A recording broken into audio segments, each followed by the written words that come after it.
thank you for highlighting, Latinx voices. Like right now, it's more important than ever. I think we're starting to see the tides turn and starting to see more shows and more content, but it requires like people amplifying that and people being aware of that. And then, and so that our community can come and support in addition to everyone else. Like, ideally it's everyone coming to support.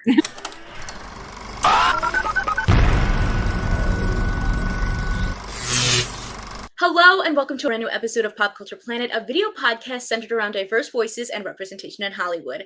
I'm your host, Kristen Maldonado, a TV and film critic, content creator, and champion for inclusion. And as you know, we've been doing our Latinx Spotlight for Latinx Heritage Month.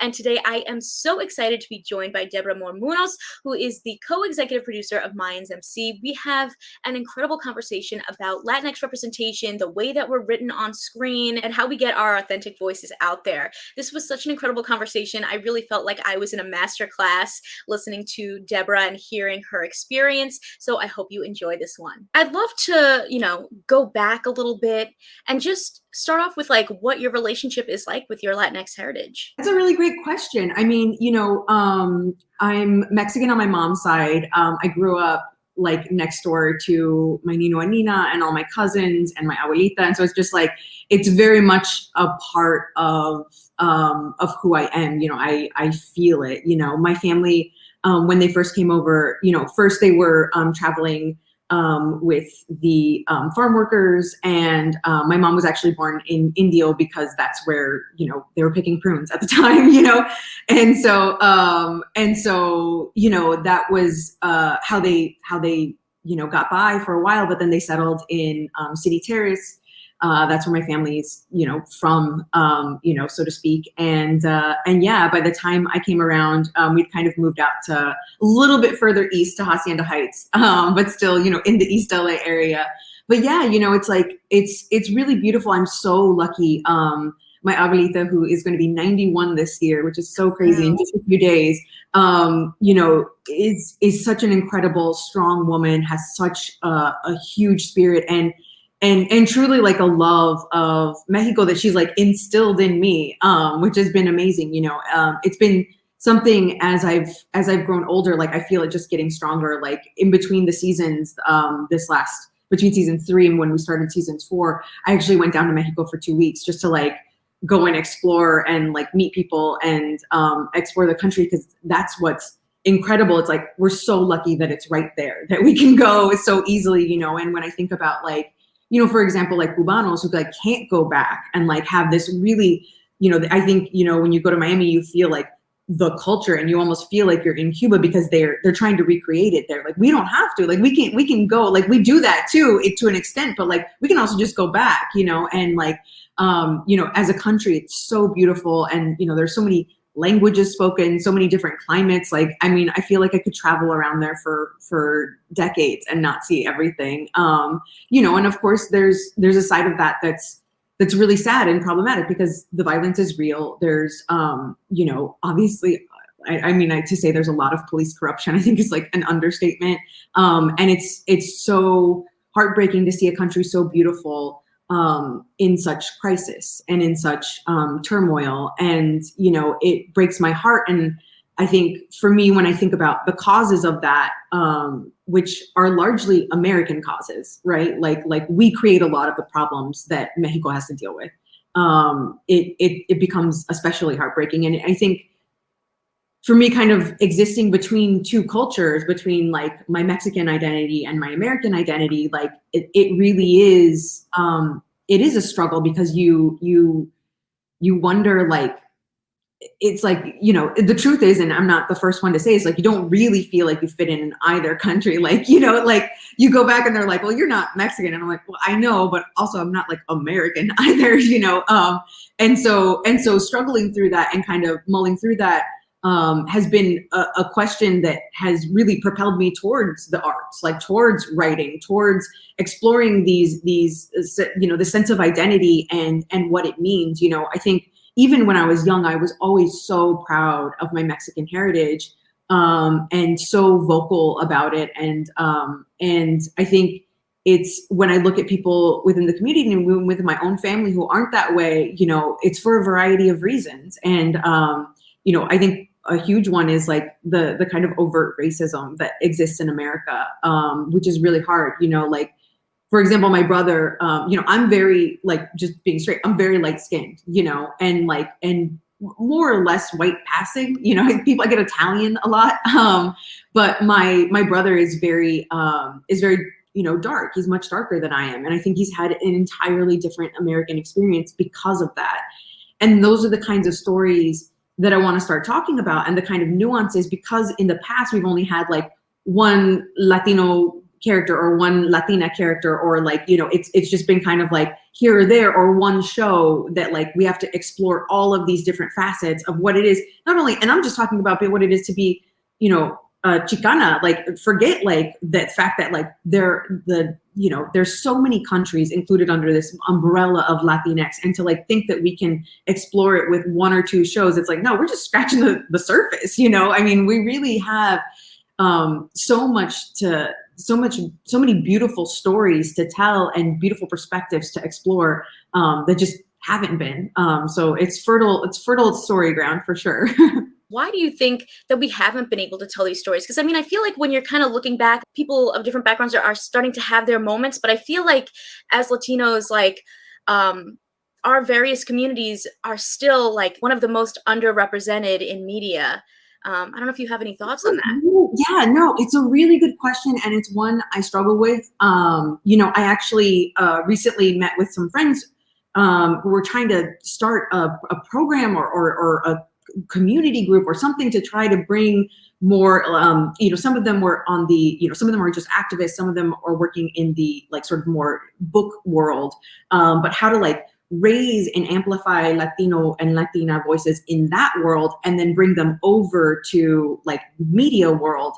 But it is a really good question. I think, you know, part of it, of course, has been for a long time, executives have been blind to what it is to actually connect with the Latinx community. You know, I think that there's, I think they wanted to present a very specific version of what it is to be Latinx, and they were kind of only wanted to find content that fit in this very specific box, what their idea of it was, you know. And I think, you know, I'll say, I think a perfect example of it is even on our show, you know, for the first 2 seasons we had a showrunner who was great, who was very talented, you know, worked on Sons of Anarchy and like, you know, but really, you know, was a white male, you know. And it wasn't until I think last season when we were able to like really start to tell our stories in our way, you know, that we started to connect with the community in a more visceral way, in a more real way. And that's not any shade on anybody. It's more just a commentary on like, we need to be giving the positions of power to people who actually come from these communities. And for me, that's the thing I've seen on my end that hasn't happened and is just starting to happen. Like, it's one thing to have, you know, 1 or 2, you know, Latinx writers in your room. It's a different thing when there's a Latinx person running the room. You know what I mean? When they're telling it from their perspective and feeding and sort of vetting all the stories through that eye.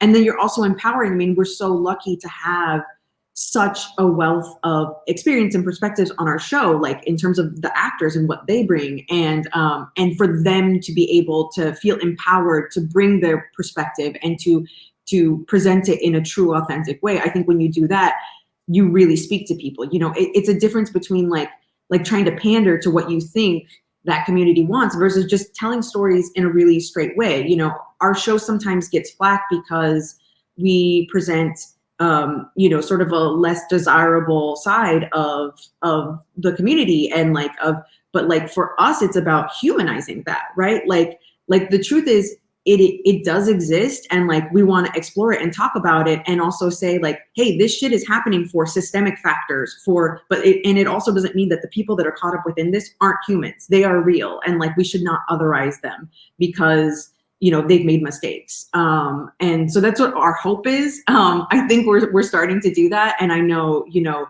at least the reaction I've gotten from just being out in the world and like my own family and my own community, I feel like we're starting to that's coming across. Absolutely. And I think what you're saying is so right, of just like, even as a viewer watching a show, like I've seen shows where I'm like, that would never happen. And then you look at who's writing it or who's behind the scenes, and you're like, well, that's why, because there's nobody of that background able to tell that authentic story. It kind of can take away sometimes from a story, because you're like, well, that just would never, that's not how the world works, you know? Yeah, no, completely. I mean, and even down to simple things like the Spanish, right? Like, I think, you know, I've been on shows where like everybody's like, oh, this is fine, this person speaks Spanish. And I'm like, yeah, they're from Argentina. That sounds totally different than the kind of Spanish that you're trying to present this other person from. But like, to them, they're just like, oh, it's fine. And I'm like, yeah, but to any like this person who even has like a glancing understanding of it, like it's going to read false, you know? And I mean, it's those little things, but also the big things, the storylines, the way characters react, the way, you know.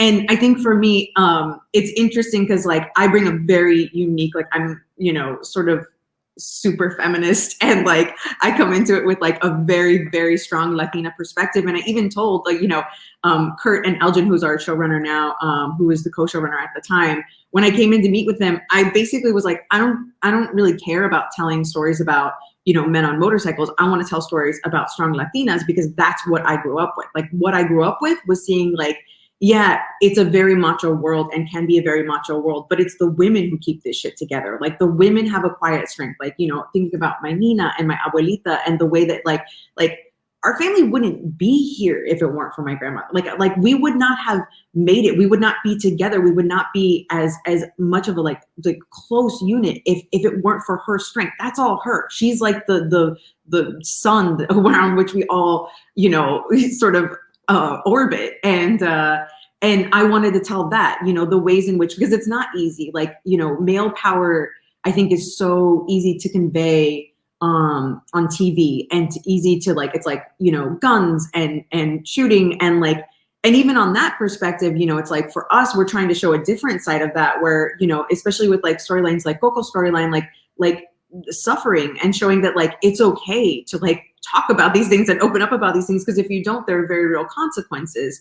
But in addition to that, you know, something we tried to do last season and that we're trying to do again this season is just really amplify the female stories and talk about, you know, what it is to be a woman, especially as, you know, most women are, we exist in this world that's very male centric. Like, how do you, when that's the world you live in, how do you find these little levers of power, and how do you find strength within that, even when you're surrounded by, you know, signals that are telling you that that's not, you know, how you should be. And I think that's so relatable, because, you know, obviously, you know, we're not a monolith. We all have these different backgrounds. But the one thing that I always see people talking about is just like the strong Latina women in their lives, and like how they've like impacted them, you know, whether it's, you know, quietly or not. I feel like that's just like the constant of just like, you know, these fighters, these strong women. And so that's amazing. I'm so glad that you guys are focusing on that. Yeah. And I think the beautiful part about it too is, you know, showing it within our show is important, but also showing kind of this generation and the next generations, like how to own that and how to feel empowered. Because I think, you know, before, you know, when I think about like my Nina's generation, my mom's generation, like it was very much like, yeah, we're keeping all this shit down, but we're also going to be home at 5 to make sure that we make dinner for our husbands when they get home. You know what I mean? Like there's a lot of that still. And I think now we're kind of like in this in between where like, you know, they see how I've lived my life, which is very non-traditional. When you think about like I'm not married, I don't have kids. Like I focused on career and like, and friends and like communities in different ways, you know, than just the more traditional ways. And I think that has been an interesting thing for them to see, because they're like, oh, like, is that an option too? Like, was that an option to just like, you know, do what you want to do and like, and have a beautiful flourishing career, like, and prioritize your wants as much as your partner's. So many great points. I'm curious, you know, like looking back, like, are there any like Latino characters or stories that have impacted you, like whether it's positive or negative, that have kind of like helped you on your journey? Oh my gosh, that's an incredible question. And I'm really trying to think. I think I will say in general, like, there's not one specific that stands out, but I will say, like, growing up, you know, I watched obviously a lot of TV and a lot of movies, and it was kind of generally how we weren't portrayed, like, and when we were, it was always this kind of like this shtick of like, oh, like they're, you know, the stick up guy, or they're like the gangster, the cholo, or like, you know, and there was no, or like the chola, and like there was no like, there was no exploration of that. It was almost like we were, you know, this caricature. And I think for me, I really want, when I came into this, I really wanted, when I came into writing and like wanting to do this as a career, it was so much about trying to find the ways to change that conversation. But for me too, I think the next step, it's like, I love working on Mayans, and I love, you know, that we are Latinx centric, but I think the next step too is to like kind of broaden that. And like, when I think about my world and my community, it's like, it's mixed, right? Like, it's like I have Black friends and Asian friends and white friends, and like, and kind of having that, and not having it necessarily be the focal point of like what a character story is that they're, you know, Latinx, and like it's like, no, let's just talk about these people like we are, like real people that exist and just happen to be, you know, Latinx, and have all of that color the world, but not necessarily be the primary dominant trait of a person, you know, because that's how the world sees us, but that's not how we see ourselves. You know, we see ourselves as people first and foremost, right? That's such a great point, because I feel like, you know, how we're portrayed on screen kind of allows people to treat us in a, you know, how they're seeing us. So, you know, if you see this person as a caricature, then when you see that person in real life, you're like, well, that's just a caricature. That's not like real. And then, you know, that kind of, I think, also perpetuates the things that we see that go on in the world, that are, you know, negative. 100%. And I'll just add to that, like, I think it also affects how we see ourselves. You know, there have been so many points in my own journey, which has been, you know, a struggle. It's like, coming from where I came from, there's no reason why I should be where I am now. Like, it's amazing. And I've had so many, like, almost a divine intervention, like people who are sources of support, including Elgin James, who's my current boss right now, who's amazing and such a champion for women in general, and especially women of color. But like, there are lots of things that could have happened to not bring me here. But one of the biggest things I had to overcome was my own mentality that I deserved this, that I was good enough, that my stories were worth telling, because I didn't have any examples of that. Like, I didn't have any examples of people doing it in my life. And like, you know, a very small story, if you'll permit me, but like this last season, for my episode, we had the scene where we had like these border kids coming around, and like they were like these kids that were at the border and they're playing.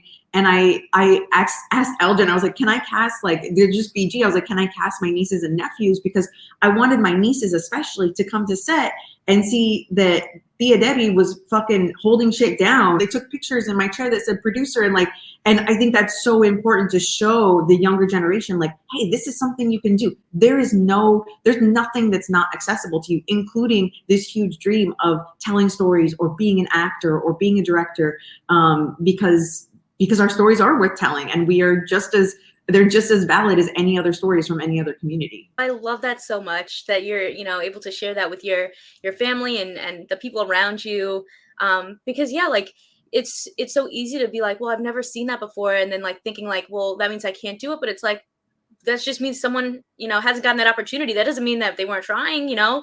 No, 100%. And like, I really feel like, you know, the goal for me is that even the people coming behind me, like, you know, the people that we're bringing up in terms of like the support staff that we have on the show, that it'll just be a little bit easier for them than it was for me. Because I think with each person who gets to the door, it's like, you know, we're the pioneers. We're like like clearing shit out of the way so that it can be a little bit easier for those coming behind us. But that's a big part of it too. You know, I think within our own community, we need to be supporting one another, and we need to be supporting the content that's out there. And, you know, of course, that comes from the first step is making content that's good, but also just showing up when that happens. I think, you know, there are other communities, you know, in the entertainment world who really do show up, you know, for when, you know, for example, I think, Snowfall is a great example. Like that show has had like huge support from the Black community because they're like, hey, we get this, like we get what they're trying to do, and we identify with the stories they're trying to tell. And so for us, we're trying to do something similar on Mayans, but I try to do that, with all of the shows that I do, because we've been underserved for a very long time. Truly, truly. And I'm curious for you, you're talking about, opening doors for other people, but like, how has it been for you to make it in this industry? Like, have you had any, struggles or, ups and downs trying to get where you are? For sure. I think, it starts as early as college for me, which, this is not a brag. I got into a very good school, which was exciting, but then was really daunting because it's like, I came from, LAUSD public schools. Like I was just like, I went to this school where everybody had like these uber private educations and like were super rich. And I was just like leveraging myself to the hilt to like, just get in the door.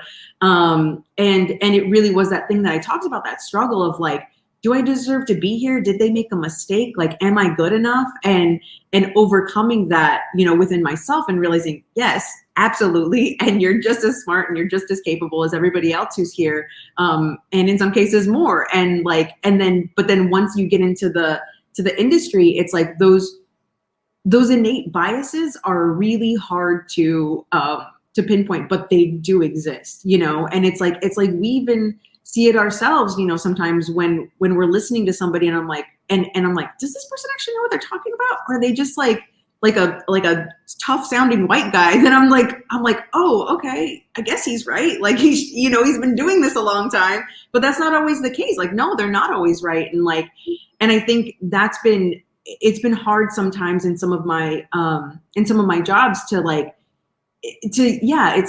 get people to respect me from the jump. It kind of takes me being like, it's almost like I have to be so uber competent and so on it and so above reproach in every way that people are like, oh, well, Deb actually does have her shit together. And Deb, because I think, my sex and my race and my age give people a lot of reasons to doubt me or to be waiting for me to do something wrong or be waiting for me to falter in some way or, if I can say the F word, fuck up in some way, and that sucks. It sucks. I mean, but that's the reality of it is like, in a way, it's not good enough to be just as good as like the sort of like white male that came before you. You have to be better. Like you have to be better, and that sucks. And I hope that's not that way for the next generation. But that's what I've experienced is that like, and again, because on most things that I would go out for, it's like we're looking for one, Latinx person, and so it's like there's only one slot, so you better be fucking really good to get that slot, whereas now I think that's changing, and we're trying to be part of that change. We have a huge emphasis on bringing into our, internships and our assistant positions, not only like people of color and women, but just like people who come from communities that wouldn't have this opportunity. Like that this is like completely, it's almost like saying like you're going to Mars, because in some ways it is like that. It can feel like that. Like, and the wild thing is like, I'm talking about communities that are just a few miles away from where I'm sitting right now, but it's a whole different world, and I think, that's the way that we're going to enact real change and actually, sort of bring all the boats, the rise in this tide, will be through actively making a point to support those who wouldn't otherwise have this chance. I just feel like there's sometimes like a lot of pushback, even just like looking at this kind of stuff where like, people, audiences even are like, well, that's just a diversity pick. That's just like, I don't want to see that kind of thing, and not kind of understanding that like, just because you don't necessarily live in that world doesn't mean everyone else in the world doesn't live in that world. Yeah, no, had to deal with I think that leads to a real challenge with programming right now and television shows right now, because it is kind of, I do think that people can look at a show like Mayans and be like, oh, well, that's for like Latinos, right? Like that's not for me, like that's their thing, and that's not the case, like it is, the stories are just as valid, but I think that is starting to change a little bit, which is really nice. I think, as we have more content. And that's really what it's going to take. It's just like having more content out there and people becoming accustomed to it, becoming accustomed to watching stories from different communities, you know, and that goes for us too. It's like we all gotta like branch out and reach and realize like, and it's actually like really jarring. I went and watched, I watched real quick, sorry, it's a short story. I watched Dog Day Afternoon last night. They was doing a screening of it. And it was actually wild to me because it's like supposed to be New York in the 70s. And it's like such a white movie. Like it's such a white movie. And like, it's just like crazy to me that like that was okay. And that was our reality, like not that long ago, you know what I mean? And that's what we're pushing back against, right? That's what we're trying to change. And it's the history of cinema and also television for decades, you know what I mean? For basically in cinema, like a century, it was like that before things started to really change. So we are pushing back against some really heavy history, but I think we're starting to make headway, and it's honestly just about creating more opportunities as often as possible and saying, because as we were saying in the beginning, there's such a variety of stories to tell. You're not gonna like one or two shows is not gonna cut it. You know, like we have a wealth of stories within our community that are ready to be heard in all sorts of different ways. I hope that we do continue to do it. I'm so glad that Mayans M.C has been picked up for another season. I just feel like we see so many Latino-led shows being canceled, and it's just like, but there was so much there. I know. It's heartbreaking. But like, I think part of the solution is stuff like this, like amplifying the voices, making sure that people know it's out there, and making sure that people understand that like that we're trying to enact change, and we need the support from everybody to do that. Absolutely. And now I'm curious for you, like, do you have like, you know, I guess like what are your goals for the future? Like, are there things that you want to create, things that you're working on outside of Mayans that you just like? Yeah. I'm working on development on a couple shows. I'm not sure what I'm able to talk about, so I won't get too specific. You know, but yeah, I think the long-term goal for me is show running for sure. I'm looking to push into directing in the next year or so, whether that be in the TV world or the feature world. You know, I wrote a feature that was on the blacklist a couple years ago, so that continues to be something that fascinates me, and like I always want to kind of keep one foot in that realm.